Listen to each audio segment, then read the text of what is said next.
Menteri Sosial Tri Risma hari ini tersentuh hingga meneteskan air mata saat mendengar kisah seorang lansia berusia 90 tahun. Lansia tersebut diketahui bernama Semi.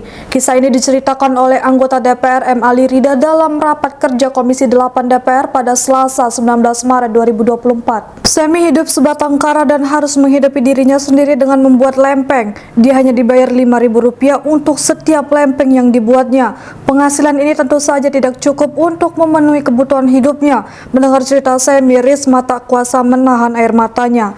Risma pun berjanji untuk segera membantu Semi dan memastikan lansia tersebut mendapatkan bantuan sosial yang layak. Kisah Semi menjadi contoh nyata masih banyaknya lansia di Indonesia yang hidup dalam kesulitan. Hal ini menjadi perhatian serius bagi pemerintah dan perlu segera dicarikan solusi yang tepat. Di momen inilah Risma tampak mulai menutup mulutnya dengan tisu dan terlihat mulai meneteskan air matanya. Rida menyampaikan bahwa Semi hanya salah satu warga tidak mampu yang ditemuinya, namun dia meyakini bahwa Risma sebagai menteri tentu banyak menemukan kasus serupa. Semi tidak menerima bantuan sosial karena tidak termasuk data terpadu kesejahteraan sosial. Rida mengatakan padahal tetangga Semi menerima bantuan sosial dari pemerintah. Sebagai informasi, DTKS adalah data yang meliputi pemerlu pelayanan kesejahteraan sosial, penerima bantuan dan pemberdayaan sosial, serta potensi dan sumber kesejahteraan sosial. Melalui cerita Semi, Rida lantas merasakan bagaimana beratnya Risma bekerja menangani rakyat miskin di Indonesia. Dia pun berharap segera ada perbaikan dalam DTKS untuk mengatur seberapa besar warga yang semestinya layak menerima bantuan.